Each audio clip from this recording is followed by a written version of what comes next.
Меня попросили ответить на некоторые вопросы. Вот я коротко постараюсь ответить. Здесь мне передали вопрос. Ассаламу алейкум.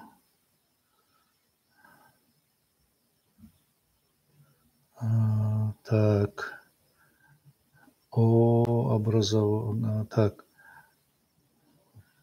Государстве Кавказский Эмират. Кавказский Эмират. Я специально не занимался. Я читал литературу о Кавказском Эмирате и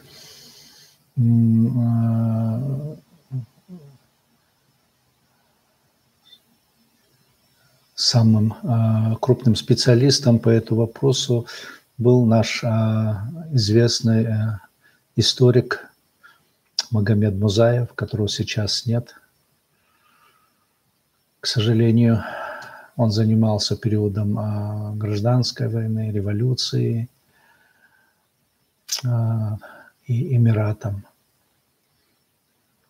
В последнее время этими вопросами, особенно Горской республикой, занимался его сын Тимур Музаев. Вот. О Кавказском Эмирате он просуществовал до 2020 года. Объединял он часть Дагестана и Чечни. Вот. Но в Кавказский Эмират вступали выходцы из Кабардино-Балкарии, из Ингушетии. Кстати, он в первую очередь Кавказский Эмират воевал против деникинцев, против лозунга «Единая неделимая Россия». Вот. И большевики тактично воспользовались этим. Вот. Они именно воспользовались сопротивлением войск Кавказского Эмирата против Деникина. Вот. И надо сказать, это мало кто знает, что, например, в городе Грозном есть памятник революционерам. Это Гекала, Шерипов, Ахриев. Вот. Так вот, мало кто знает, что, например, Гекала был командующим, по-моему, 5-й армией Эмирата, Кавказского Эмирата. Вот. А до последнего большевики сотрудничали, и когда уже они окрепли, они, естественно, ополчились против Кавказского Эмирата. Вот. И одной из армий Кавказского Эмирата командовал Шита Истамулов. Вот. Его отряды везде воевали против деникинцев, под Алханкалой, под другими селениями. Здесь бои в 19 году развернулись почти по всей Чечне. Деникинцы сожгли много ингушских аулов. Вот, вступили в Чечню, начали наступление из Грозного в предгорье. Вот. И вот Шита Истамула в это время он очень большой вклад внес в борьбу против деникинцев. И, кстати, большевик, коммунист Киров, известный, соратник Сталина, выступая в 19 году на партконференции в Астрахани, где, кстати, в то время находился под Царицыным Сталин, вот он заявил, что Деникин никогда не победит Красную армию, потому что необученные военному делу чеченцы громят самые лучшие деникинские части. То есть вот это наступление из Грозного было под командованием, по-моему, генерала Шатилова, в которой были переданы части генералов Покровского и Шкуро. Вот. Эти части были сняты из-под Тулы, и они были разгромлены. Вот. Шита Истамулов, он получил документы за заслуги по борьбе с деникинцами. Вот. Но когда советская власть окрепла, вот, Шита Истамулова его пытались арестовать, он скрылся. Вот, его документы забрали. Вот. И особо отличился в преследовании Шити Истамулова бывший тоже один из руководителей Эмирата Мазлак Ушаев, по-моему, начальник разведки был Эмирата. Вот. А позднее уже в советское время он работал в ЧК, НКВД, вот, и отличался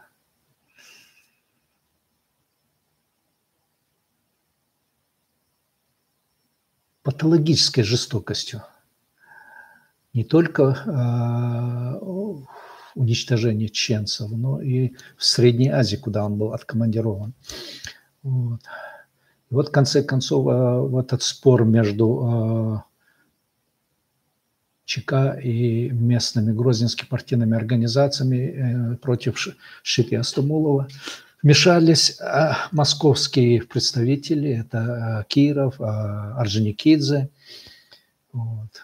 Они заявили, что самое тяжелое время для советской власти Шита Истамулов, один из тех, кто помог Красной армии, частям Красной армии, которые остались в Чечне. Вот. И благодаря ему советская власть победила в Чечне. Вот. И чекисты сообщили Шите Истамулову, что они ему возвращают его именное революционное оружие и документ, вот, чтобы он пришел на подписание документа. Шита Истамулов, конечно, поверил. Вот если бы он был действительно врагом советской власти, как его представляет, он бы не поверил этому чекисту. Вот. Он поверил, подумал, что его оставят в покое. Он пришел в кабинет. Вот. За столом сидел, сейчас фамилию не помню, русский чекист. А у двери стоял Мазлак Ушаев, его старый знакомый. И когда Шита наклонился над столом, чтобы подписать документ, его попросили расписаться. Вот этот чекист, он под столом держал взведенный револьвер, и он выстрелил в живот Шите Истамулову. Тяжело раненый Шита успел кинжалом зарубить его, а стоявший сзади Мазлак Ушаев застрелил Шиту Истамулова. После этого, по-моему, был убит через некоторое время брат Шиты Истамулова. Вот так начал отличаться Мазлак Ушаев. Мазлак Ушаев, как вспоминали старики, ему доставляло удовольствие убийство вот этих людей в Чечне. Вот, например, как рассказывали старики, в 30-е годы Мазлак Ушаев поехал кого-то арестовывать, вот, видимо, обвиненного как антисоветчика. Вот, и когда его дома не нашли, он сел на лошадь, и он сказал: я не могу уехать, кого-то не застрелил. И застрелил 15 или 16-летнюю дочь этого человека. Девушка стояла во дворе, он с лошади развернулся, застрелил его. Вот, рассказывали старики, как-то он ехал со своими, как их назвать, чекистами, мимо селения Атаги, и там в стороне на лугу пришло время намаза, и один старик, он расстелил свой бешмет и совершал намаз. Вот. Проезжая мимо, Мазлак не мог проехать, он застрелил этого старика. То есть вот эти случаи, они были часто.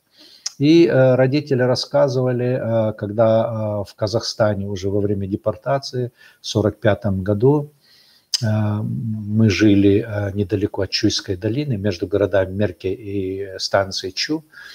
Вот это недалеко от границы с Киргизией. И вот местные жители, они когда слышали это Ушаев, они назвали Ушай. Вот, и старушки, казашки, они говорили, вот родители говорят: ой бай, Ушай, Яман. В общем, собака этот Ушай. Вот. И в Узбекистан попала его дочь и жена, и их срочно комендатура перевезла в Джамбул, потому что местное население помнило, что вытворял Ушай. Он до грудного ребенка всех вырезал, и там его отметили, что вот благодаря такому четкому действию Мазлока-Ушаева, там в течение нескольких месяцев полностью эта территория была успокоена. Вот. Вот. Умер он, по-моему, в 1936-1937 году от болезни. Вот. Его должны были поставить министром юстиции. Ну, ему повезло, потому что, судя по тем фактам, которые мы имеем от 30-е годы, скорее всего, его тоже арестовали и расстреляли. Вот. Вот что касается Эмирате. Более подробно я этим вопросом не занимался. Вот. Дальше хотелось услышать историю о кавалере Георгиевского креста. Георгиевские креста из чеченцев и их влияние на Чечню. Ну, влияние на Чечню у них было так, довольно однобоким, потому что они эти кресты получали за то, что они уничтожали своих соплеменников. Правда, в документах они никогда не пишут, что они уничтожали чеченцев. Вот я просто короткий отрывок зачитаю. Это из архива, который в 1995 году был сожжен. Это Государственный архив Чечено-Ингушской ССР, фонд 125, дело 1,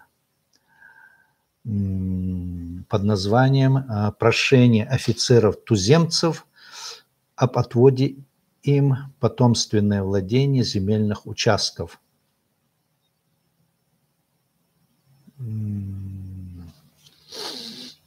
Вот, например, документ номер 11. Прошение подпоручика Месоста Базиева. Кстати, у него тоже кресты были. Вот отрывок, что он пишет. С появлением лжеучителя Корана Шамиля, вот как преподносится национально-освободительное движение, обычно как религиозное движение. Лжеучителя Кораном Шамиля Аулма в числе прочих аулов возмутился и бежал в горы. Я же, единственный из всего народонаселения Чечни, не увлекаясь учением Шамиля, переселился с семейством в Грозную, где и прожил 19 лет до времени совершенного покорения края 1859 года. В течение 19-летней моей жизни в крепости Грозной я с ближайшими родственниками моими участвовал всегда в экспедициях против горцев. Обратите внимание, вот во всех этих документах они нигде не говорят, что они воевали против чеченцев. Они воевали против горцев.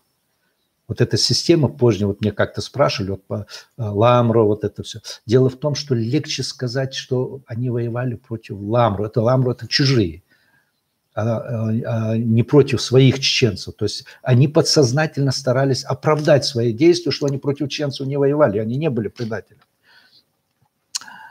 И потерял из них убитыми своих родственников родного брата, 3 племянников и сам изувечен 3 огнестрельными ранами, полученными разновременно в войне. Дальше пропуск, как он обращается сроднившись с чувством до глубокой моей старости уважать правосудие русского закона, мне кажется невыносимым испытать ее несправедливость мне, единственному человеку при всей Чечни, оставшемуся верным правительству с 1840 года, изувеченными 3 ранами и потерявшему в войне с горцами брата и 3 племянников. Я не верю, чтобы такие мои тяжкие пожертвования и неограниченную преданность правительству остался бы я и семейство мое обиженными и сделались предметом посмешища всей Чечни, изменившей государю. Вот они, кавалеры этих крестов георгиевских. Вот. В принципе, здесь он пишет «посмешище всей Чечни». Ну, это, правда, было бы хорошо, если бы он только один был. К сожалению, такие были здесь документов, по-моему, 13-14. Вот. Они сохранились благодаря тому, что в начале 1960-х годов в своей книге профессор Гриценко был у нас в пединституте, затем в университете, он опубликовал их. Вот. А других носителях этих крестов, это тех, которые воевали, например, в Первую мировую войну в Чеченском полку. Вот. О них одна петроградская газета, это русский журналист, он писал. Он писал с очень плохо скрываемым удивлением. Он пишет, в то время, когда русские солдаты бросают винтовки, стараются разойтись по домам, чеченцы под командованием офицеров, чьи отцы и деды вырезали, выжигали Чечню, их отцов и дедов, воюют за неделимую Россию и за славу России. То есть он это с удивлением и с иронией пишет, что вот чеченцы не расходятся, они продолжают воевать под командованием. Ну, кстати, в то время командиром чеченского полка был Святополк Мирский. А его отец, генерал Святополк Мирский, он очень жестоко действовал, в частности, на территории Чечни во время Кавказской войны. Вот, так что отношение к кавалерам Георгиевских крестов, у них были заслуги перед Россией, но они воевали за Россию. Но они не воевали ради Чечни и ради своего народа. Вот, и я думаю, не добавить, не убавить я не могу.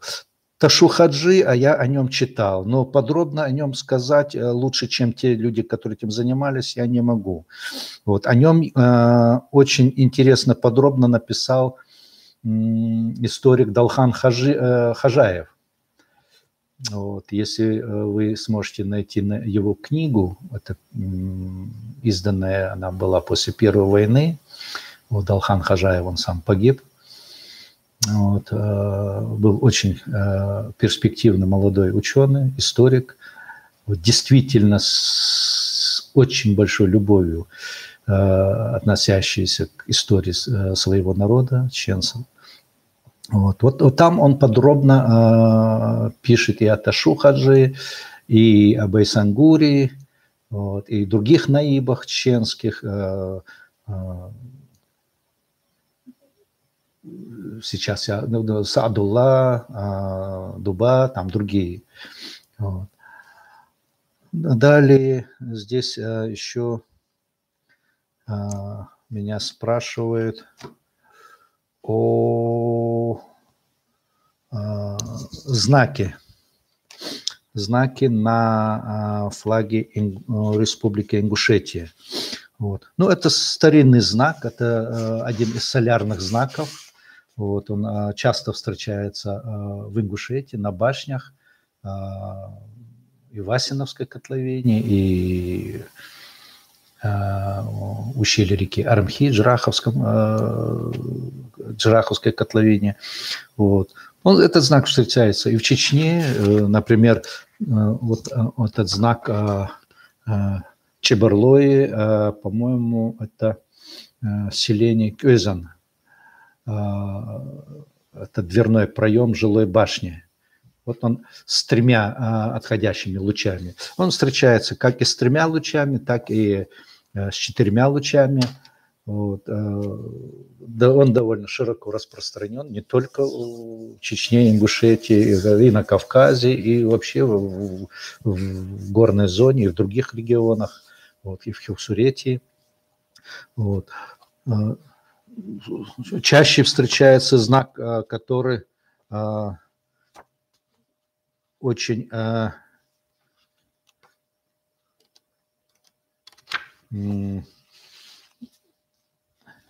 благодаря нацистам в Германии он заслужил такое негативное отношение. Это солярный знак с 4 лучами. Вот, как свастический. Дело в том, что этот знак, он сам довольно мирно. Это символ солнца, мира, вечного движения. Вот. Он встречается и на Тибете, Индии. Кстати, он очень распространен в Индии. Очень сильно он распространенный до последнего времени в Хюсуретии. Кстати, там и праздничная одежда, все вышиваются вот этими знаками. Это знак добра, вот, мира, вечного движения. Вот. И очень широко он встречается у нас в горах на башнях. Вот, например, из старинной башни вот сохранилось вот таких несколько камней. Это, видимо, было по всему, во всю длину башни. Вот такой ряд камней, вот, повторяющиеся свастики. Вот. Вот. И встречаются такие знаки вот такого плана. Вот.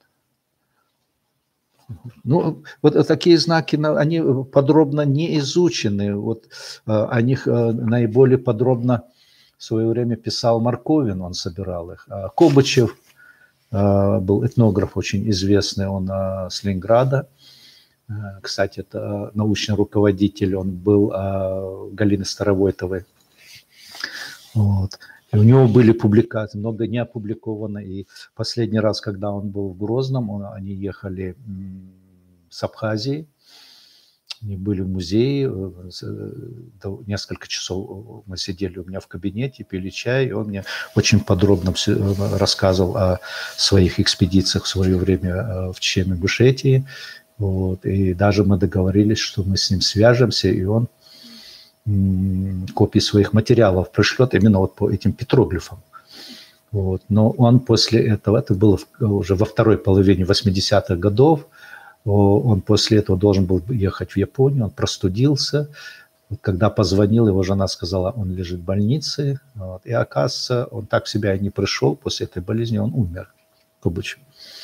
Вот. И его материалы, вот, они хранятся в Ленинградском архиве, петроглифы. Вот. Там же хранятся материалы полевых экспедиций конца 20-х, 30-х годов. Это, кстати, если кто-то есть из чеченцев, кто интересуется и кто может в этом архиве их скопировать, кстати, они могли бы поднять эти дела 20-х, 30-х годов, экспедиции в Горную Чечню, Аргунское ущелье, по-моему, Шар-Аргунское ущелье. Вот эти петроглифы ввести в научный оборот, их опубликовать. Хотя бы брошюркой опубликовать, это было бы интересно. Вот. Ну, вот такие солярные знаки, это Майст, местность Майст в селении Цекал. Вот. Они были в свое время в стенах башен, эти башни разрушены, и их кто-то собрал в одном месте, их 3 камня. Вот это в 89 году я их зафотографировал и ретушировал, чтобы точная копия была. Вот. Более древние встречаются вот эти свастические знаки. Например, у нас в Чечне вот они знаки, сейчас я покажу, вот видно, вот это как пряжки. Вот. Здесь вот эти лучи, они в виде лошадиных голов. Вот. Это у многих народов в древности солнце и конь, они как-то совмещались вместе, вот эти изображения. Вот такая же бляшка тоже с головами лошади. Вот есть и находка и такая. Вот. Встречаются, вот здесь у меня рисунка нет, встречаются вот такие знаки в виде клювов хищных птиц. Вот. Или вот такая парадная пряжка. Она была найдена в селении Зоны. Сейчас я... Она фрагментирована, она поломана. Вот здесь видите морда типа лани оленей, уши сделаны в виде наконечников стрел, и вот между ними вот этот свастический знак солнца.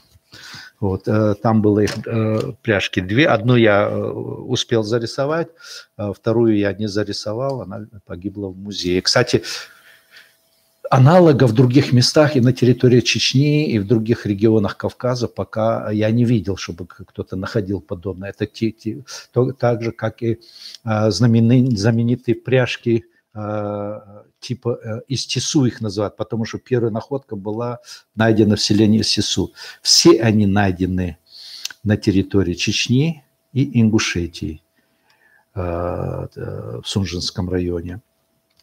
И вот этот фрагмент такой же пряжки парадной был найден и в селении Зоны. Вот. Кстати, как раз мы говорим о зоне, кому-то, наверное, интересно. В научной литературе в 60-е годы наши языковеды, объясняя это название, обычно они пришли к выводу, что это от русского зона, якобы там была какая-то военная зона, все такого типа. Вот. Но, насколько я знаю, во время Кавказской войны слово «зона» в русских войсках оно так сильно распространено не было. Вот. А название зоны, оно фиксируется еще с 18 века. Вот. И когда объясняет вот это название зоны, вот, не учитываются местные диалекты, потому что зоны по-чеченски, по местному итумкалинскому, шатоевский говор, это как раз является частью итумкалинского диалекта. Зоны, зоне, зойне – это колючие кустарники. Вот. Это уже во время Кавказской войны вот эта дорога, которая идет через Ярыш-Марды, Дачу-Барзой и Зоны, оно прорублено в то время. Вот. А до Кавказской войны там дороги не было. Тропа проходила через Чишки и по левому берегу Аргуна, как раз в Чишках и по левому берегу Аргуна вот эти российские войска, которые там делали набеги в это ущелье в 40-е годы, они отмечают как раз сторожевые башни именно по этой тропе. Это через Варанды вот эта дорога шла. Вот. И через Варанды она выходила на Вашиндарой. Вот. То есть некоторые объяснения люди, не зная вот этой ситуации, например, объяснение делают, что, например, с Итумкале двигались по Аргунскому ущелью. Они не могли с Итумкале по Аргунскому ущелью, потому что Чинх, выход на Гучункале, Башенкале был тупик. Эта дорога прорублена тоже во время наступления войск в сторону Итумкале. В то время, значит, тропа, если идти из Грузии на равнину, она проходила через Чанта.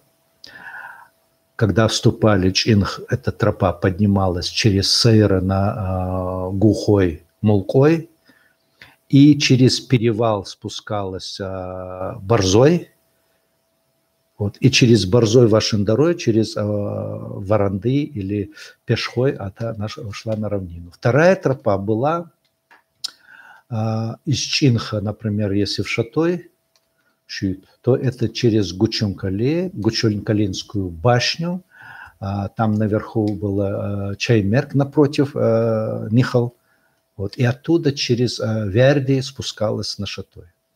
Вот, это поздний тропы. Поэтому, когда, например, в русских документах идет там делегация из Грузии, вот они называют там мецкие кабаки, там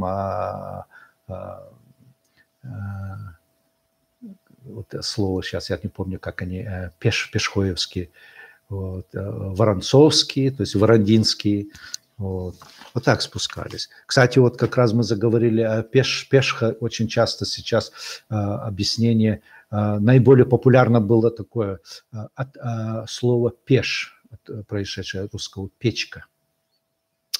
Дело в том, что в 16-17 веке в чеченском языке, по-моему, даже в русском языке печка, она в то время не встречается, вот, не очень распространена. Вот. А в чеченском языке тем более заимствовать было неоткуда эта печка. Вот. И это название несерьезное. Вот. Некоторые дают, например, Катя Чекаевич, что это пша от ша, лед. Вот. Здесь тоже явная натяжка. Дело в том, что в чеченском языке, в литературном, у нас говорят пен, это стена. В горных диалектах говорят пе. Пе – это крутой склон горы, очень крутой склон горы. Пе – это стена. Пе – это отвесная какая-то плоскость. Вот. Пе – это бок или спина. Например, у нас сохранилось в языке выражение «петюахена». Петюахена, то есть человек, который кого-то игнорирует, он сел к нему боком или спиной. Асун пеонтюаха. То есть почему ты от меня отвернулся? Вот. Поэтому пешха – это пе. Там действительно, если в это ущелье вы побываете, вы увидите, что там очень отвесные склоны. Пеш – это множественное число. Крутые склоны. Пешхо-хо – это суффикс лица, житель крутых склонов. Вот это пешха. Вот.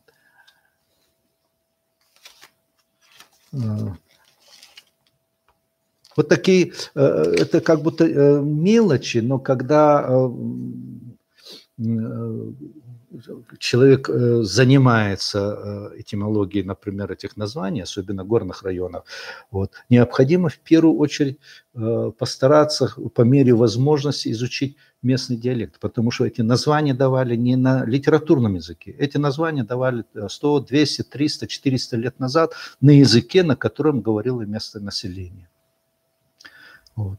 Например, очень часто по-разному объясняет слово «щуйта», «шора», «щунда», «шона» или «шуан» в Ингушетии. Но дело в том, что в основе всех этих слов «шу» – крутой берег, приподнятое место. Если вы в местах, которые, например, я был в Шуане в Ингушетии, Щуйта, Шора, вот, Шунда.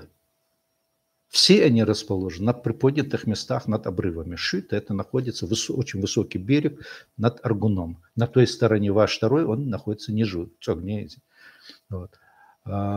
Шунда – это в районе реки Гешичу, или еще называется Кейах. Вот эти башни, развалины, боевая башня, они находятся на скальном выступе, на обрыве к этой реки. Шора то же самое, оно находится на большой высоте. Просто при образовании этих самых названий участвуют разные аффиксы. Шу, шо, ре исходный суффикс. Шунда, д это очень часто у нас используется вот этот суффикс д при топонимообразовании. Вот. Например, Сулейманов, он в своей книге «Топонимия», он его объясняет, но это мода у наших авторов, иноязычное что-то найти. Вот, и они дали, например, киргизский язык. Ну, в принципе, тюрки на Кавказе были, но киргизы на Кавказе не были. И они берут не тех тюрков племена, которые на Кавказе были, а именно тех, которые не были, потому что в местных тюркских языках это слово, видимо, звучит по-другому. Они берут даже из киргизского. Вот. А вот это Шунда, Сулейманов решил, что это из грузинского швинди, кизил. Вот. Ну, такие названия люди давали по наиболее характерному ориентиру. Но я несколько раз там был, я даже не видел даже остатков засохших вот этого кизиловых деревьев. Там нет кизила. Вот. Кизил есть в Шатое, как раз Ордюхой, когда дорога поворачивает, там весь склон горы кизил. Но там тоже название с кизилом очень редкость. Вот. Есть, например, кизилово, это Чинха, местность Чинха, там одно селение называется Соункал. Вот здесь может быть, что это от Сеш горная сяж, притяжательной форме, что это кизиловое укрепление. Вот. Поэтому швинда оно не подходит. И шуйта. Но дело в том, что вот здесь тоже, вот, например, говорят, вот не может быть там шуйта, скорее всего, от шаббат, это христианского, это суббота, шаббат. Вот. Но субботнее это название что-то не очень верится. Вот. И вот изменение, вот если бы это было бы, например, шу, то это окончание должно было быть шут. Ну да, когда нарицательное название, там шут и есть, как, например, в старых атагах шут ирнахи, шу бухарнахи. Шут – это буквально на подъем, плоскость возвышенная. Но когда это нарицательное название становится собственным, вот тогда уже идет совсем по другим законам, оно меняется. Например, в Шароевском ущелье есть селение Кесал. Кес в этих диалектах, это отмечено, кстати, Ахмадом Сулеймановым, это обломки, есть порода камней, которые не сформировались, они от большой жары, они трескаются и сыпятся. Вот эти маленькие острые куски, они называются кес. Вот. И он предполагает, что это кесал от того, что вот там действительно сыпучее все. Вот. Но есть и надо вспомнить и другое, что кес в диалектах – это затылок, это задняя часть. А это селение в этом ущелье, по-моему, одно из самых крайних из всех селений в сторону перевала в Грузию. Вот. Так что оно может иметь значение как и затылочное, заднее селение. Вот. Или, например, там по правому берегу Шару-Аргун, там селение Хуланда. Хуланда – это оно, когда смотришь от Шора или Шикара, оно не видно. Потому что оно, это ущелье делает изгиб, и Хуланда находится за изгибом. Но здесь вынесена сторожевая башня наблюдательная, которая как раз видит сейчас. Хуланда – это, скорее всего, от хула, слова, восходящего к значению спрятанное, погруженное, упрятанное. Вот. Шикар. Ну, если кто-то бывал в горах, разговаривал со стариками, он, наверное, обратил внимание, например, цака, шика, одинарный, двойной. Шикар, скорее всего, это двойное. Ну, действительно, там посередине течет небольшая речка из родника, вот, и там с обеих сторон вот эти развалины башен. Или, например, Джогалда. По-моему, я там говорил. Джогалда. Что значит Джогалда? Вот. У нас очень часто чередуется дже-дзе. Зогалда, Джогалда. Зога, зага – это колючки, колючие кустарники. Вот. И действительно, там растут колючие кустарники. Но со временем она потеряла форму и стала Джогалда. Вот. То есть вот такие моменты. Вот. И здесь как раз мне прислали вопрос. Вот. Так, название Магаз. Где действительно находился Магаз. Что сказать об аланах? Ну, Магаз упоминается в источниках один раз. Вот. А многие ученые предполагают еще с 19 века, что это название столицы Алан. А это тайная летописи Татаро-Монгольской империи, там нет гласных, как и в арабском языке, там идет название МКС. МКС. Вот. А что касается, ее связывают со столицей Алан. Что касается столицы Алан, вот, ну, наиболее четкие сведения или ориентир дает арабский автор с самого начала X века, или точнее сказать 903 год, книга драгоценных камней, арабский географ Ибн Русты. Вот я вам просто отрывок зачитаю. «Выйдя с левой стороны владений царя Сирир». Сирир – это государственное образование на территории соседнего с Чечней Дагестана, охватывает в основном это область Аварии, то есть территория, которая граничит с Чечней. Значит, выйдя с левой стороны владения царя Сирир, то есть с территории этого государства от границы, идешь в течение 3 дней по горам и лугам, то есть сама последовательность, она свидетельствует, что это движение идет от высокогорий к низкогорьям или к предгорьям, к горам и лугам. В течение 3 дней, как я сказал, и, наконец, приходишь к царю Аланов. То есть столица Аланов находится в 3 днях пути от Сирира, Аварии. Теперь уточнение. От царя Сирир, от столицы Аланов, ты проходишь 10-дневный путь через реки и леса, пока не достигнешь крепости Баб-Аллан. Это Дарьяльское ущелье, самая верхняя точка, где вот эта крепость царицы Тамары.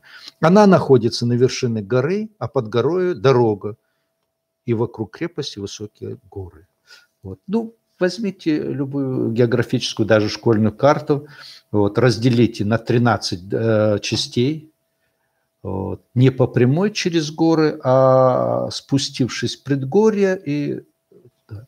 То есть ориентировочно, как многие авторы к этому пришли, она находилась где-то в районе Грозного, к югу от Грозного. Ну, некоторые историки, например, археолог Виноградов, вот, и другие, они связывали эту столицу с Алханкалинским городищем. Как раз там одно из крупнейших городищ на Кавказе, вот это Алханкалинское. Вот. Так. Была попытка поместить эту столицу Аллан к западу от Тарьяла, на территории современной Кабардино-Балкарии. Это, по-моему, Джулат, по-моему, городище там. Но сведения Ибн Руста, они конкретно говорят, между Аварией и Дарьялом в 10 днях пути от Дарьяла и в 3 днях пути от Аварии. Ну, это элементарно карту взять, это я вам дословно зачитал. Вот. Что касается самих Алан, вот эту работу я начал еще, когда учился в университете, это как дипломная работа у меня была, Аланы в истории Чечен-Ингушетии. Вот. Позднее я занимался этой работой уже более широко. Вот. Был соискателем при археологическом центре в Грузии, я был в Москве, там тоже эту тему мне, правда, московские ученые сказали, что это очень серьезная тема, потому что у науки уже сложилось однозначное какое-то мнение, что Аланы и все. Ну, сложилось мнение какое же? Аланы – это только ираноязычные племена. Вот. И даже пытались под это подогнать. Ну, даже до настоящего времени, если на территории Чечни и Ингушетии находят катакомбное погребение, ну, катакомбное, она не совсем точно, это подземная камера, или как, например, по-моему, Абрамов писал, это земляной склеп. Вот. Это не система подземных переходов. Вот. Вот. И сразу объявляет это аланским погребением, то есть принадлежащим ираноязычным аланам. Если взять эти памятники все вместе, то на территории Чечен-Ингушетии сосредоточены основная часть этих всех памятников. Вот. Если сравнить горы и равнины, единственное различие, что в горах, особенно украшение оружия, оно несколько беднее, чем на равнине. Вот. А в основном все это совпадает полностью. И обряд, все совпадает и в горах на равнине. Вот. Была попытка подкрепить это мнение данными языка.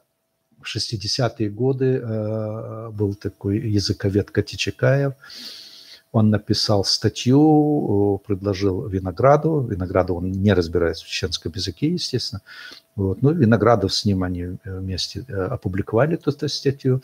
Вот. И там выдвигается такая теория, что о том, что равнинную территорию Чечен и Ингушетии занимали аланы, свидетельствуют и некоторые топонимы. И приводит такой вот река Марта, вот, делает вывод Чекаев, что это название заимствовано из иранского Марда-Тан, река смерти. Вот. И эту версию подтверждает то, что к востоку от нее параллельно течет река Валерик, или по-чеченски Валарк. Вот. Но, естественно, он ее перевод сделал как Валарк, река смерти. Ну, это у Лермонтова в стихотворении тоже этот Гасуп объясняет, что это река смерти. Вот. Но здесь одна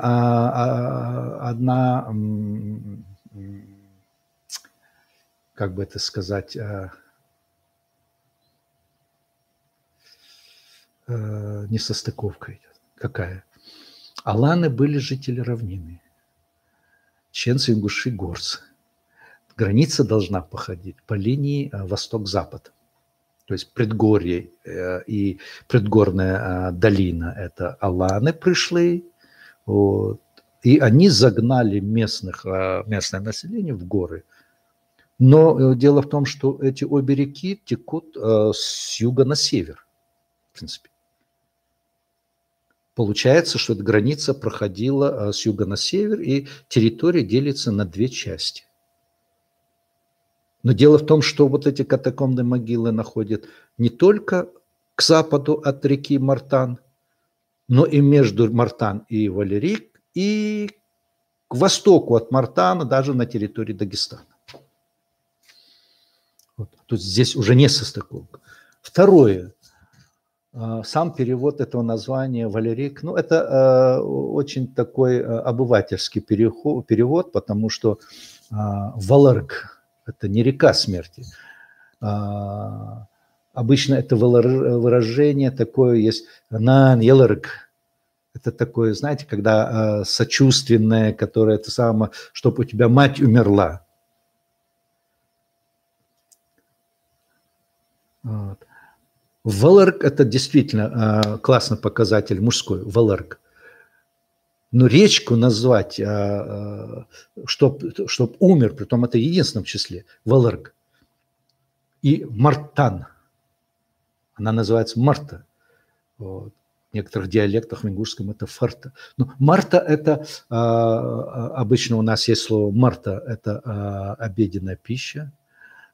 Марта – это в диалектах сохранилось, Марта – это мартнахкиет, то есть обеденное застолье, вот, обильное. Вот. А валарк – это совершенно искаженное обычное слово. У нас есть слово, сейчас мы говорим али. Али – это река, речка. Но дело в том, что даже на равнине, даже вот взять если Услара и других специалистов, которые в XIX веке записывали вот чеченский язык. Кстати, они не в горах записывали, они записывали именно у равнинного населения, которое, как говорят, легло постепенно в основу чеченского литературного языка. С Натеречного района, с равнинных селений. Вот, они отмечают, что в чеченском языке вот эти такие слова, они имеют как бы дифтонг. Уа. Даже, например, отмечает немецкий один языковед, он пишет, что он он приводит имя жителя натеречного района, он уточнил у него, он прямо об этом пишет. Вот. И это «у» звучит как полугласное. Уали. Уали – это речка. А уменьшительно-ласкательная форма – это уаларг. Уаларгты. Со временем вот это уа перешло в валарг. Вот. И это очень много слов. И особенно, когда в диалектах ты записываешь, там идет вот этот дифтонг уа. Уаса. Некоторые записывают это как васа. Но это не васа, это аса. Аса – это тоже речка, полоса чего-то. Полоска. Вот. Полоска кожи. Уаса. Ремешок. Уаса. Речка. Уаса. Например, в Галанчожском ущелье есть по-русски она напишет осухи. Уасанхи. Уасхи. Речка. Она эхко течет. Вот. Так что здесь оно не получается. Но был какой-то житель Ачхой-Мартанского района, по-моему, Гириханов какой-то. И он пишет, что действительно вот там наш языковед Вагапов, он как раз и сказал, что это, скорее всего, речка, а не река смерти. И он там целую развел это самое... историческую какую-то фантастику о том, что вот эта река во время дождей, она разливалась и сносила по пути и деревни, и все. Но дело в том, что все реки, которые текут с гор во время весеннего таяния снегов и во время дождей, они очень сильно повышается уровень, они действительно и целые деревья сносят. Но здесь надо учесть, что когда это название эта речка получила, вот, например, 200 лет назад, эти леса еще были целые, их вырубили во время Кавказской войны. Кстати, если вы в музее где-то видели смерть генерала Слепцова, это в Гехинском лесу, вот, вы обратите деревья, там деревья в два обхвата, там 1–1,5 метра диаметра деревья. Вот такие деревья как раз по Чеченской равнине они и росли. И в это время река, она не... Вот когда эти деревья вырубили, вот тогда она наносила очень большой урон людям. Вот. Но речку назвать рекой смерти мужчин из-за того, что она разливается в половодье и сносит все. Например, в горах есть такая небольшая речка в Итумкалинском районе, она течет в районе селения Кокот. Вот. Она, например, внизу, в районе этого нижнего Кокот, сантиметров 20 глубиной, 25 сантиметров. Но когда тает снег и идут дожди, вот, уровень воды поднимается так сильно, что она огромные трубы, которые там проложили в 70-е годы, чтобы дорогу прокладывать, она эти трубы унесла и вырыла овраг глубиной где-то 3 метра. Ее никому в голову не пришло ее назвать рекой смерти, хотя она течет как раз это через селение. Вот. И таких рек очень много, но их никогда так называют. Вот. Но бывают случаи, в горах называют вот такие реки с сильными течениями, вот, называют, вот я, например, старик говорю, махи, мужественная, сильная, серхи, от су. Ну, в чеченском литературном сту – это бык, а в Итумкалинском, других, Чаберлоевского, всех – это су. Су – это бык. Бык ее называют, например, Зумсой-Эрк. Это маленькая речка, но когда идут дожди, поднимается вода в Аргуне, Аргун очень сильная река, а Зумсой-Эрк, оно течет под наклоном почти 40–45 градусов. У нее течение очень... И она перерезает Аргун. И вот ее называют вот как раз этой рекой Маахи или Серхи. Вот название. Но рекой смерти я не слышал, что такие названия были. Вот. И вот об Аланах. Да, в литературе принято, что Аланы – это в основе своей ираноязычные племена. Но когда ты начинаешь, вот в этой книге я-то своей, в принципе, почти всю литературу я собрал, обработал. Вот.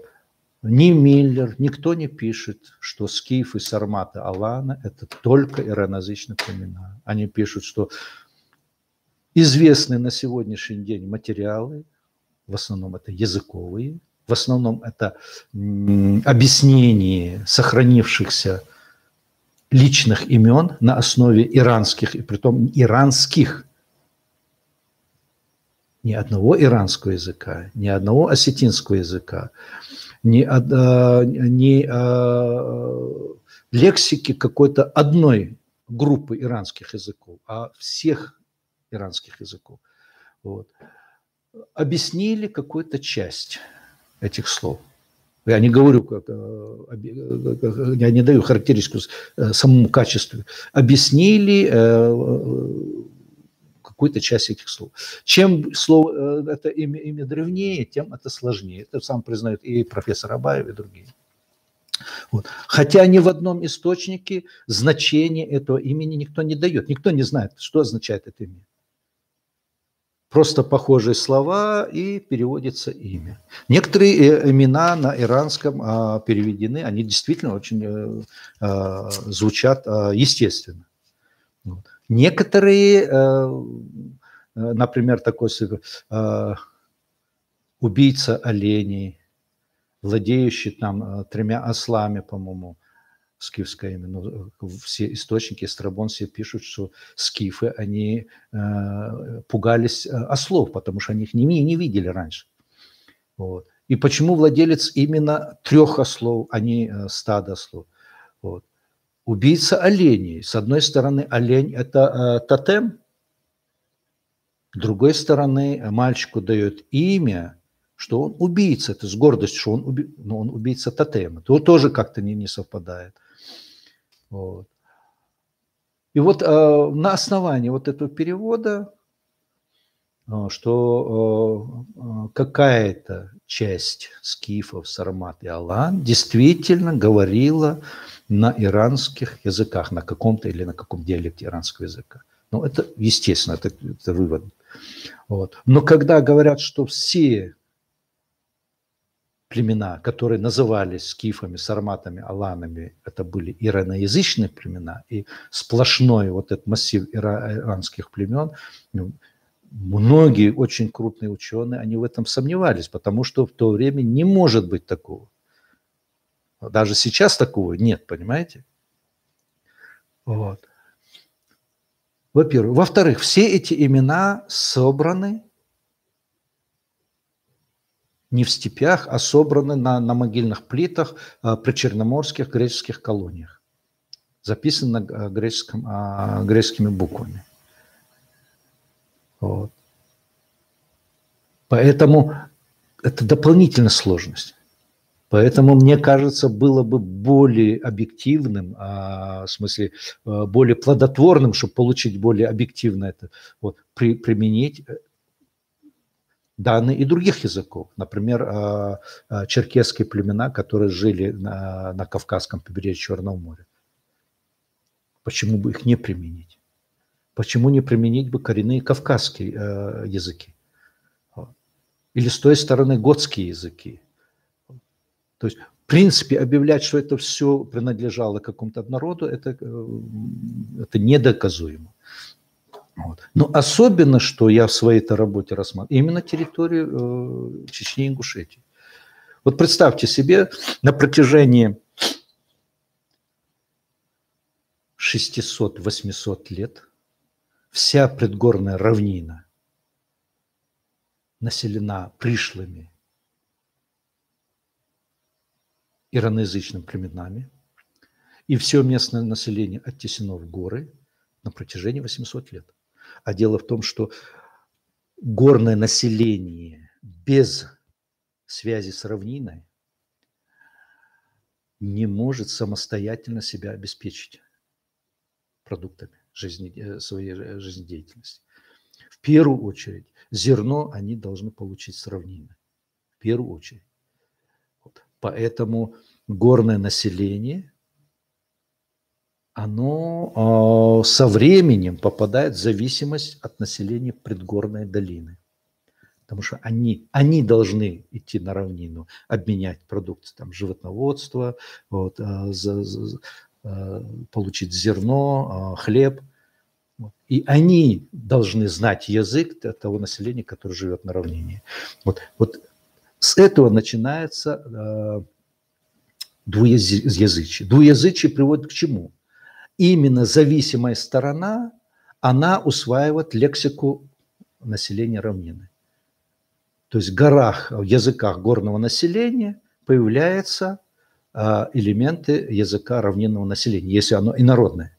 Вот. То есть на территории Чечни и Ингушетии на протяжении 800 лет вот такой ситуации язык чеченцев и ингушей, он в принципе должен был быть близок к современному осетинскому языку. Но в чеченском языке, кроме вот таких мартан или валерик переводов, вот, таких данных очень и очень мало. Именно ираноязычного влияния, иранской лексики. Да, в чеченском языке есть иранские слова, но это слова южных иранцев, Персии. Например, болот, полат, там и другие слова. Или, например, даже вот популярно вот у нас говорят вот тейпы и тукумы. Я уже говорил об этом, по-моему. Оборот это вел Мухаммад Мамакаев, чеченский поэт. Он не историк, не этнограф. Он житель равнины. Вот. Коммунист, комсомолец, потом коммунист. Вот. И ему поручил обком партии идеологическую работу, написать работу о чеченском тейпе. Но он как коммунист за это взялся, ему дали установку, вот, основываясь на работе основоположника марксизма-ленинизма Энгельса, вот это как методологическая основа, и работы Моргана, по-моему, «Иракесский род» или еще что-то вроде. Вот. Энгельс, значит, происхождение семьи, частной собственности государства, потом еще какие-то работы. Вот. Но он не изучил самого главного, он не изучил чеченские тейпы. Для того, чтобы написать такую работу, надо хотя бы несколько сезонов провести полевые работы, экспедиции в горах. Вот. И он, сидя в Грозном, он сам, по-моему, с Мартана, и он эту работу написал. Но в то время ее не опубликовали, потому что его в то время волна по всему Советскому Союзу, вот этих очередную партию коммунистов, комсомольцев, их арестовывали, его арестовали. Вот. Он попал в лагерь, отсидел очень долго, как и Халид Ашаев и другие. Вот. Но все-таки вернулся живым домой. Вот. И уже в 60-е годы, в конце 50-х, обком партии вспомнил и сказал, давай делай. Ну, он очень рьяно взялся, и он выпустил эту книгу. И она сейчас является единственной книгой, основой для объяснения чеченского тейпа. Уже в самом заголовке этой книги заложена провокационная ошибка. Чеченский тейп, в скобках род, в период разложения. Во-первых, сразу надо учесть, чеченский тейп во всяком случае в обозримом прошлом не являлся единицей политической. Это чисто территориальная структура. Чисто территориальная структура. То есть люди объединяются только по названию местности, где они жили. Это в первую очередь для того, чтобы человек, как бы биографию, откуда он. Во-первых. Во-вторых, тейп – это не род. Если мы берем классический чеченский тейп, это не род. Это может быть на этой территории объединение как бы кровнородственных групп, родов. Вот. И еще одно. Таиб – это не закрытая структура. Они всегда обменивались своими представителями. Например, по границам они были очень близко родственны. Например, Хилдиягрой, Хачрой, Дышни. Они женились, выходили замуж. Очень плотные связи. Вот. Тайповых объединений, вот как сейчас некоторые стараются писать, вот были тайповые структуры, тайповые военачальники. Во всяком случае, ближайшие 200-300 лет об этом данном нет таких. Я не знаю, что там в древности происходило. Вот. И название даже тайп уже взято позже. Тайп – это от арабского слова, означающее тип-вид. Тип-вид. Скорее всего, раньше это назывались мохк. В том калинском говоре это морк. Вот. Между собой, там пишут, вот, постоянно были немирно, у них не могло быть немирных отношений, потому что им спорить было не из-за чего. Каждый населенный пункт имел свою территорию, и даже внутри этой территории Тайпова у меня была своя территория, она уважалась. Может быть, какие-то древние времена что-то происходило, во-первых. Споры могли возникнуть между родами, представителями двух соседних родов из-за земли. Но эти споры, они сразу же решались всеми окружающими. Почему? Потому что этот род, он тоже не шел на протяжении всего времени. Род – это группа кровнородственных людей на протяжении 7 поколений. Вер, род, это предок родовой. Гар – отлетление от него. От слова га – ответвление, ветка, ветвь. Вер, гар, неки – потомство. После няка идет ца.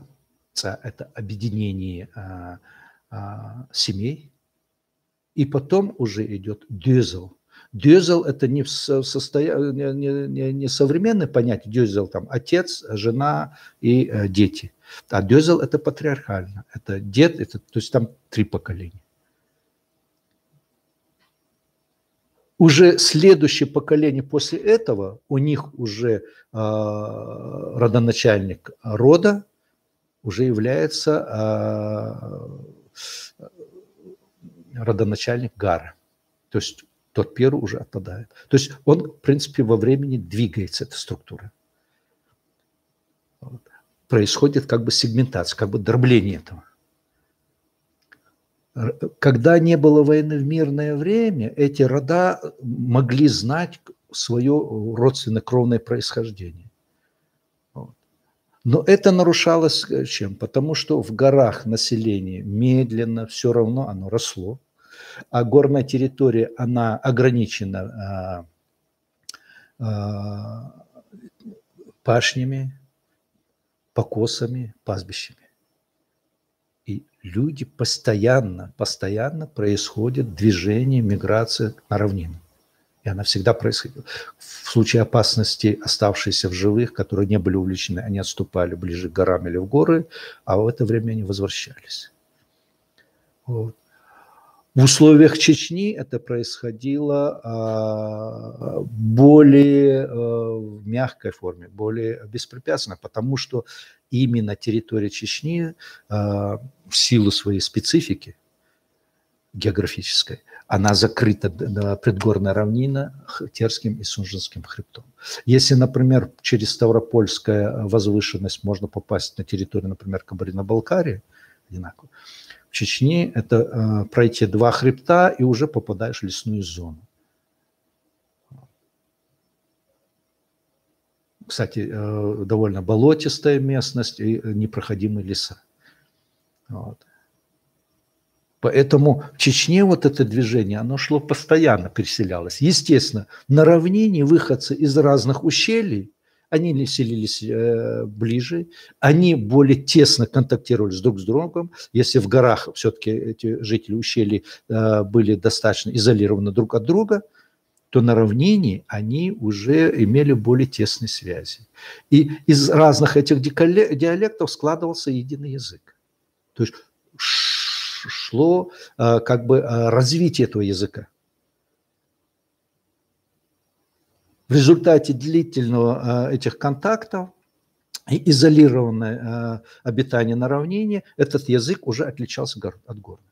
Но связь с горами никогда не прекращалась. И благодаря этому в Чечне, например, жители гор разных диалектов и равнины, они говорили на одинаковом языке, они понимали друг друга. А вот, например, в Дагестане у них не было на равнине равнинного своего населения. Поэтому в Дагестане, например, происходит, что даже в соседних ущельях сами представители одного народа, они очень трудно друг друга понимают, они более изолированы.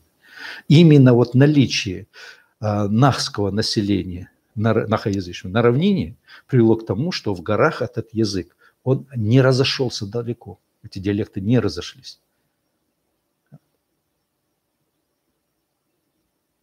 Это надо учитывать всегда. И вот когда вот эти рода переселялись на равнину, естественно, какая-то часть населения, более изолированно, они уходили дальше, например, и ближе к Тереку, занимались отгоном скотоводством с древнейших времен. Естественно, они связь теряли со своими родами и родственными родами. То есть происходило отпочкование. Появлялись новые рода и менялись названия. То есть шло как бы вот этих населений как бы дробилось. Особенно сильно это происходило в период нашествия.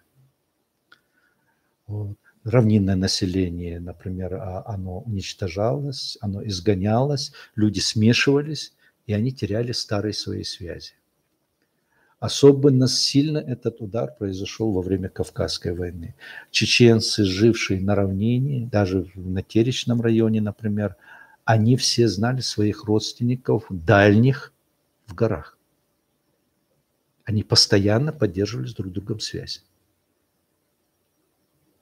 И вот эта Кавказская война, которая длилась на протяжении десятилетий, вот, а начиналась эта Кавказская война, вот обычно обвиняют, вот, горцы разбойничали, нападали на там, российские деревни. Дело в том, что в то время российских деревень не было за Тереком.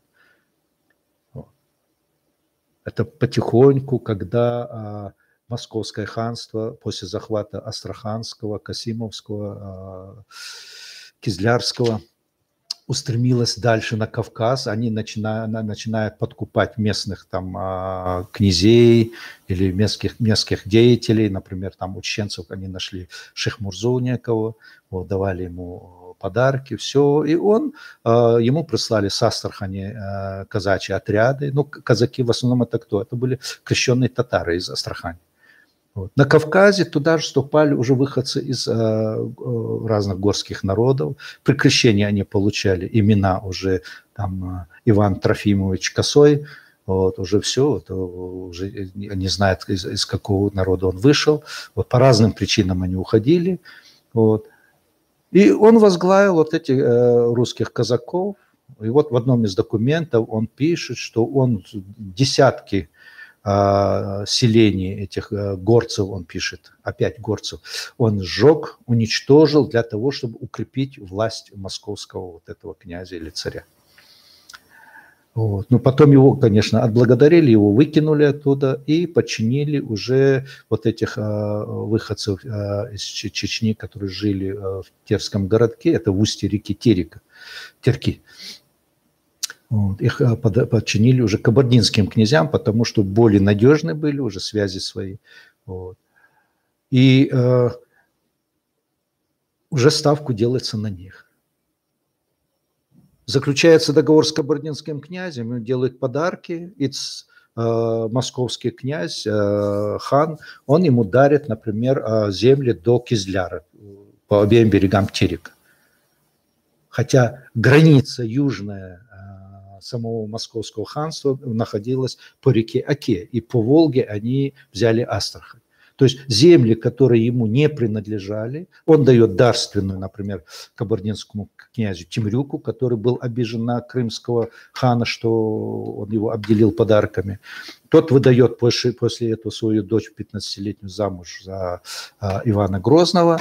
Вот. Но условие, ему дают печать московскую, вот, условие, чтобы он принимал казаков на этой территории. Вот. И когда он жалуется, что местное население его не слушается, вот, с Астрахани ему посылает еще дополнительно казаков-стрельцов.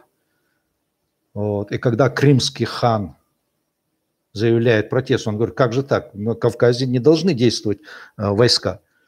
Почему московские отряды действуют на Кавказе? И Иван Грозный, он в письме ему пишет, что я ни при чем, я не знаю.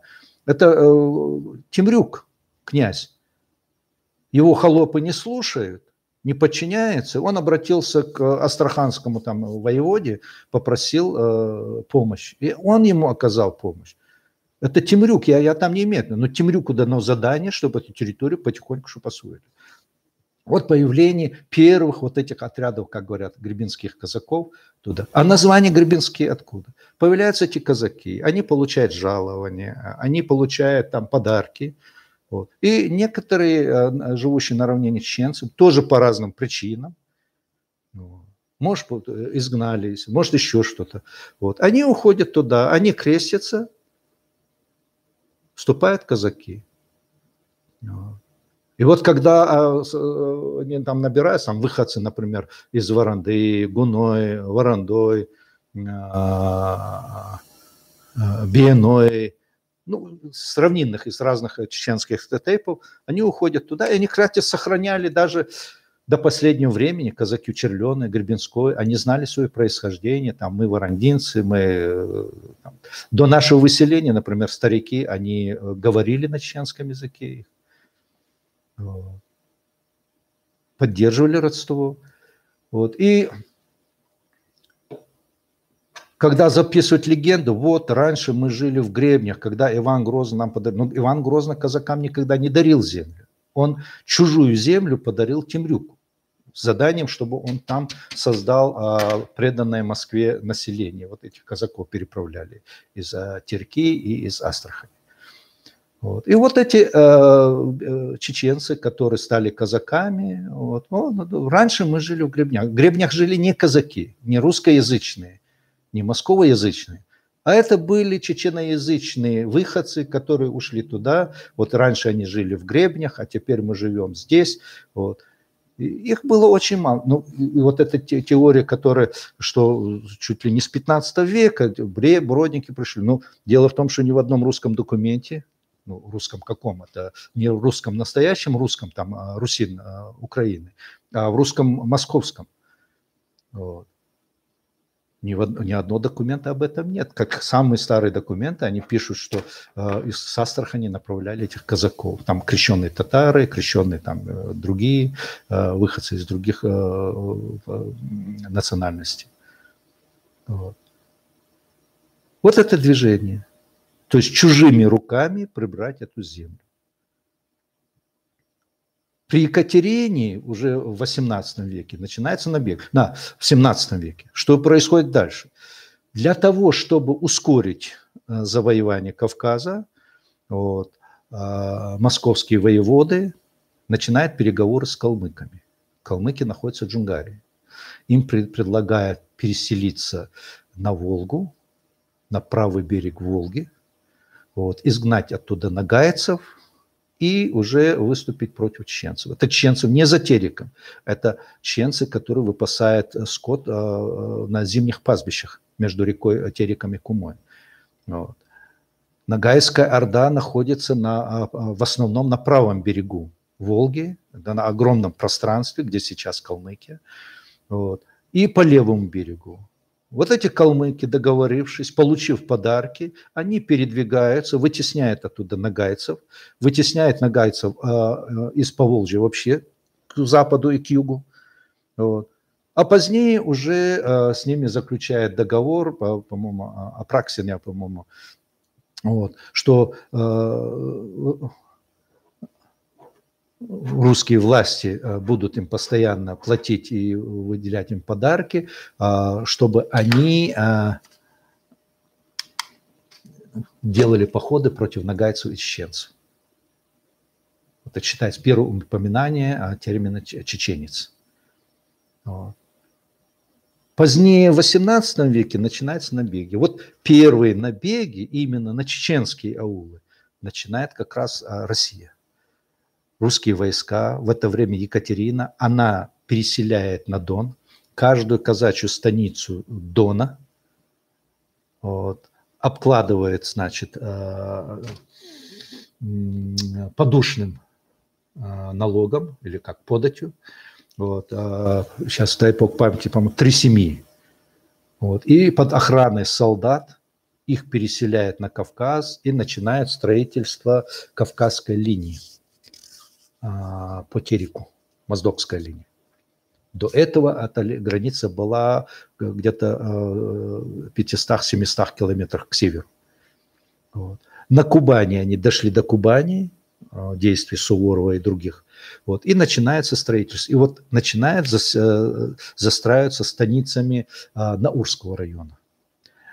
В Шилковском районе дополнительно их расселяет. Туда же переселяет яицких казаков. Кстати, Пугачев в 70-м, 71-м году, по-моему, в 72-м, он был на Тереке, в станице, дай бог памяти, по-моему, Дубовской или Каргалинской, где жили казаки-выходцы с Дона. Его арестовали, посадили в Моздокскую тюрьму. Он сбежал на Волгу, где поднял вот это движение. После подавления бунта этого Пугачева, яицкие казаки, которые приняли очень активное участие в этом восстании против центра, вот, их разгромили. Екатерина даже реку Яик переименовала в Урал. Название яицкие казаки тоже убрали, уральские казаки, и значительную их часть переселили на Кавказ и поселили по Тереку. Вот создали линию. И во время переселения запорожских казаков, которые Екатерина боялась, и ей надо было усмирить Украину, вот, а казаки были самые независимые, вот, их переселили на Кубани. Вот от этого Екатерина дар, подарок Екатерины. Вот. Их заселили туда, дали эти плодородные земли, и в конечном итоге украинские казаки, они остались довольны, им осталось только уничтожать оставшихся черкесов, и вся земля оказалась у них в руках. Но часть этих украинских казаков поселили по Тереку, даже в Шелковском районе, когда готовилось открытие музея Толстого, я был в этих станицах, в Наурском районе, разговаривал со стариками, вот. Вот. И они до сих пор, они сами казаки, вот они, вот, как они называли, вот это хохлы там живут, то есть до сих пор помнили, что это украинского происхождения, вот. Их заселили там. И в 1785 году издается указ: чеченцам запрещено с хозяйственной деятельностью пересекать Терек. То есть к северу от Терека им запретили заниматься хозяйственной деятельностью. А равнинная Чечня и натеречные чеченцы, они занимались отгонным скотоводством. Вот эти степи – это зимние пастбища. Это страшный удар по экономике. Сильнейший удар. Вот. И вот это движение, которое возникает в 1785 году, вот Россия уже в то время поняла, что лучше объявлять не это сопротивление не из-за притеснения, например, России, вот, не за независимость, а религиозно, потому что они басурмане, и они против христиан. Вот. Движение шейх Мансур. Шейх Мансур, он житель равнины. Вот они пишут пастух. Ну, конечно, для петербургской императрицы он пастух. Вот. Но дело в том, что он не был пастухом у кого-либо. А эти семьи в основном хозяйстве, у них важное место занимало, у некоторых семьях вообще главенствующее место занимало скотоводство. Отгонное скотоводство – это разведение мелкого рогатого скота. Тут выпис. Перекрыли терек, поставили кордоны, чеченцам запрещают там пасти, и им деваться некуда. И им ставят ультиматум. Признаете власть, платите, значит, вот эти все налоги, как крепостные крестьяне в России. И, естественно, следом за этим шло так, закабаление. Как вот Украину, когда присоединили к России, вот эти действующие на территории России вот эти порядки, крепостные крестьяне, ввели в Украине, потому что раньше свободное население Украины, их потихоньку земли отдают помещикам, в основном это помещики-переселенцы с Москвы, вот. Туда переселяют они своих крепостных крестьян и тут же закабаляют украинских крестьян, их делают крепостными. Вот эта система, она пошла, например, у кабардинцев. Кабардинцы, они не имели такой сильной власти до того, как подписали договор с русскими. И когда русские казаки им помогают, они еще в большей степени закабаляют своих крестьян. То есть укрепляли власть феодалов. В Чечне феодалов не было, им надо было выискивать кого-то. Вот это вот вся эта система вот это взаимоотношений. Вот. И набеги как раз вот в то время начинаются. Русские отряды, они делают набег. Например, набег на Чечню 1785 год, где Багратион раненый попал, и вот это Перья, по-моему, командир этого отряда полка, который погиб под Алдами. Делали набег, уничтожали селение, все вытаптывали и уходили. Ну, Ермолов наиболее откровенно он и сказал, что для того, чтобы захватить, нам надо подорвать их экономику. То есть уничтожить средства к существованию. И когда они будут видеть, как умирают их дети, их семьи, вот тогда они покорятся. Вот эта система, она как раз была задействована на Кавказе. Вот. Вот от Алана я перекинулся к этому. Поэтому Чечне, которая с древнейших времен осваивала предгорную равнину, вот, если это население предгорной равнины сменилось бы, то в языке чеченцев остались бы древние следы хотя бы иранской лексики. Вот. Древних следов нет. Есть поздняя иранская лексика из персидско-иранских слов. Ну, естественно, как у всех. Вот. И, кстати, вот то, что я говорил, это слово «тукум». «Тукум» – это семя. И вот Мамакаев в своей работе, он, значит, «таиб» – это род, а «тукум» – это фратрия, это у Моргана, как у иракетских родах. Придумал у чеченцев «тукум» не в этом. «Таиб» – «тукум» – дочь Бог, это у тебя нет ни типа родословной, ни семени. «Тукум» – это семя, потомство. Вот какое значение, когда ты приводят в войнах. А не фратрия, не объединение племен, как, например, там у индейцев, у кого-то. То есть это голословное такое.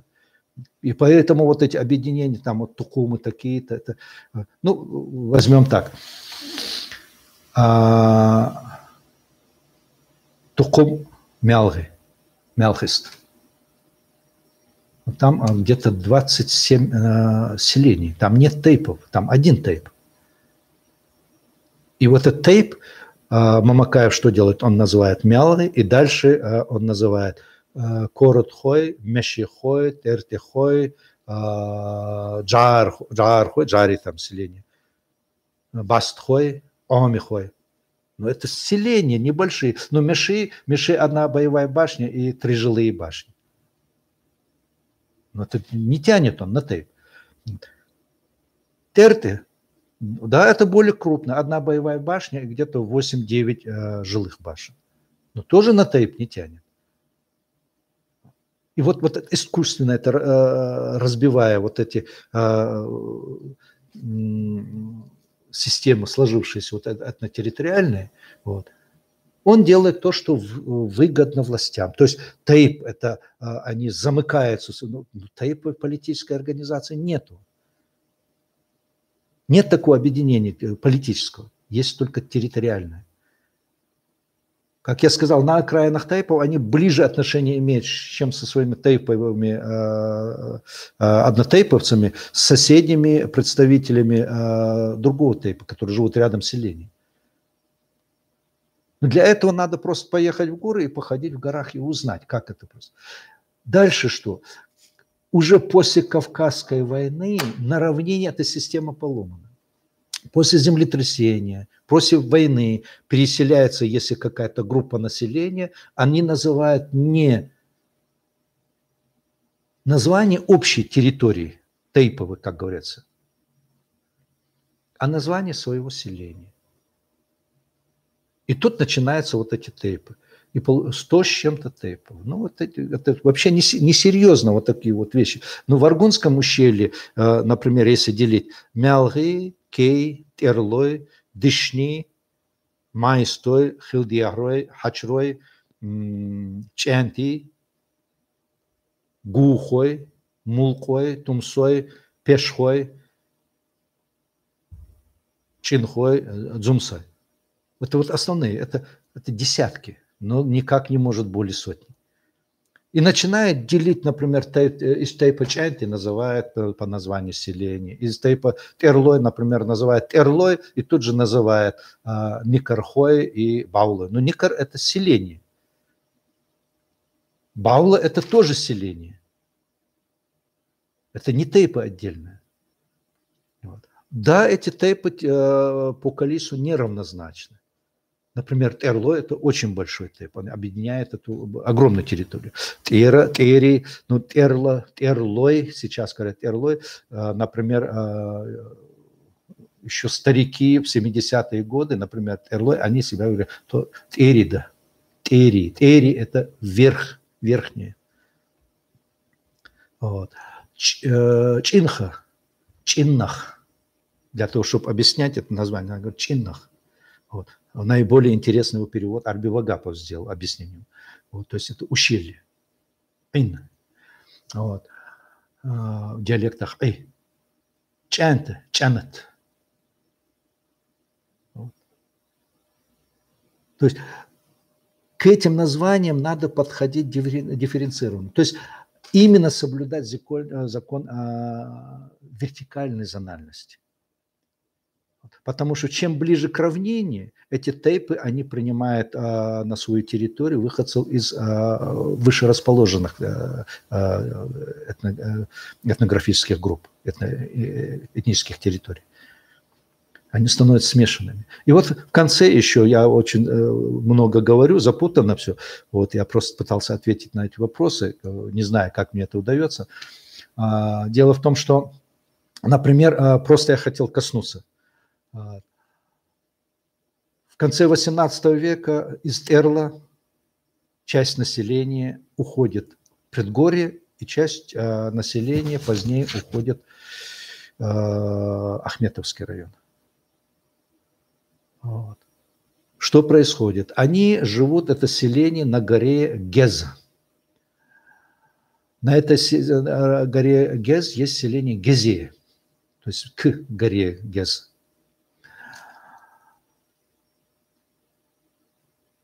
В Ахметовском районе они себя называют Гези-хо. Хо – это суффикс лица, житель Гези. На равнине они постепенно переходят к Гезелу. Гезело в конечном итоге, вот, понимаете, когда постоянно бьют, выселение, все, вот люди стараются, а я все-таки не тот, я дальше нахожусь. Вот. Вот, и вот, скорее всего, у нас предок Гезлу, татарин. Но дело в том, что Гезло, само название в Чечне появилось не как название казанских татар, а оно появилось как название тюркоязычного населения Закавказья.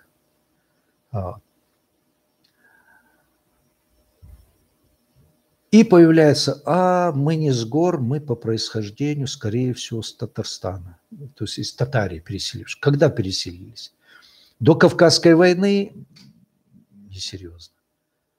Потому что до Кавказской войны в предгорье Чечни каких-то значительных групп иноязычных переселений не наблюдается. Если бы они были бы, то, например, русская администрация, они очень хорошо знали бы предгорную территорию. Но даже во время Кавказской войны, и сам Ермолов признается, что у них информации о Чечне, о селениях, которые находятся на Чеченской равнине между Качкалыковским хребтом, Терским, Сунжинским хребтом и Черными горами, у них, в принципе, нет.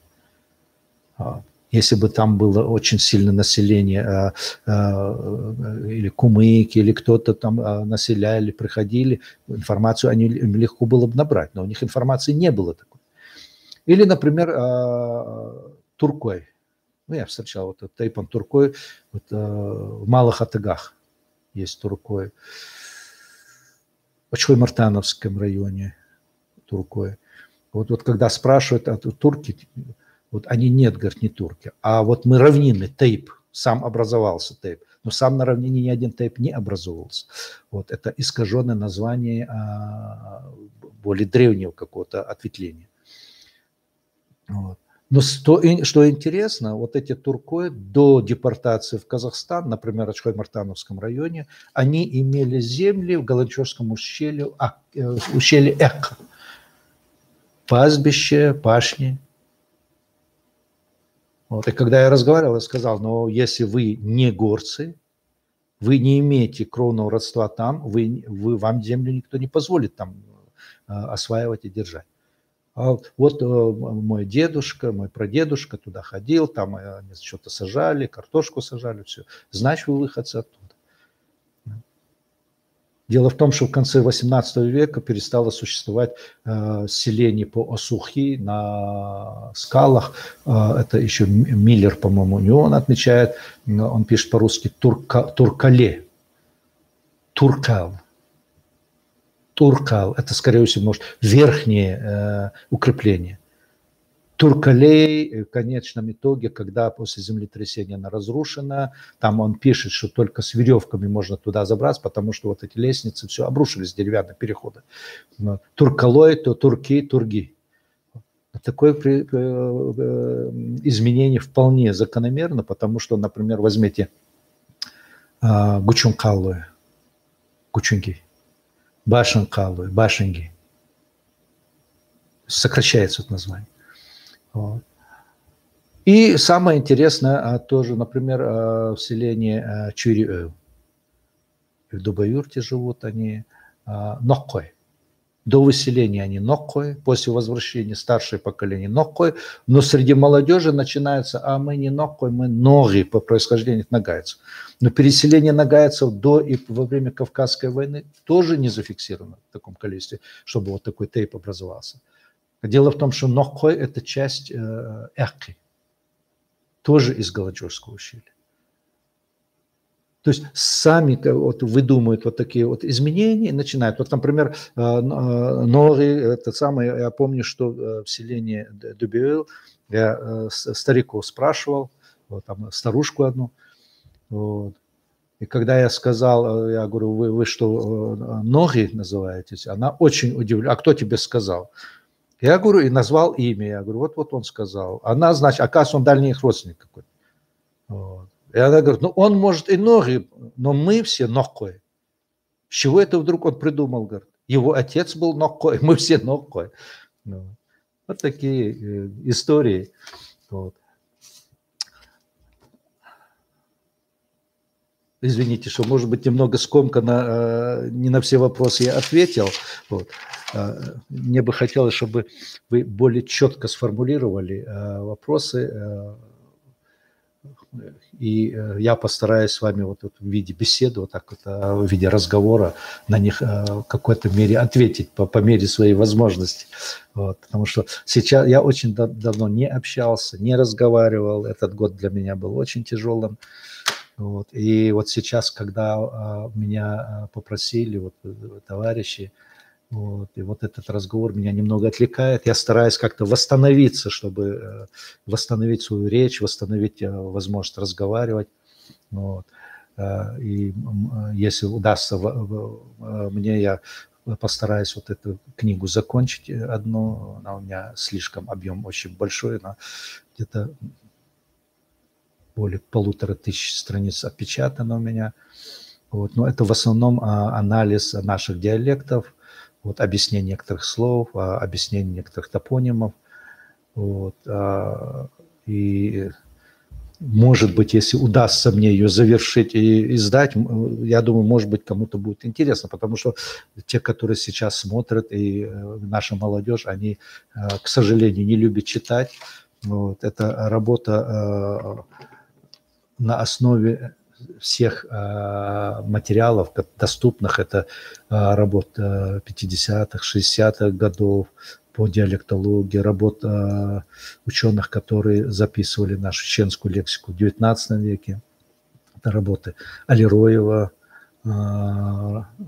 Арсаханова. Вот он очень большой вклад внес, но диалектологию закрыли, не давали изучать. Вот, и у него вот диалекты чеченского языка, у него начальная вот эта работа, слава богу, что она была опубликована. Вот, работы того же Мациева, чеберлоевский диалект. Вот, Арсаханов, кроме этой книги, у него еще акинский диалект. Вот, и интересная работа 60-х годов Алироева, начальный период, когда ему еще позволялось вот этим заниматься. Позднее он эту работу бросил. Вот. Это серьезная работа. У него кистинский диалект, у него отраслевая лексика. Вот. Словарь отраслевой лексики, это он приводит и многие диалекты, все туда, сравнение чеченского, ингушского литературного и диалектов. Вот. Флора и фауна того же Алироева. Вот и все эти работы я собрал вместе, обобщаю и использую в этой работе. То есть я как бы даю им новую жизнь. Было бы хорошо, конечно, если кому-нибудь пришло в голову поговорить с родственниками этих ученых. Вот, и, может быть, было бы желательно переиздать эти работы, хотя бы в таком виде, как они были опубликованы. Вот. Я думаю, что это было бы на пользу молодежи и многим, вот, и на пользу нашему языку. Вот. Ну, на сегодня я завершаю. Правда, я немного припозднился. Вот. Всего вам хорошего. Адыке.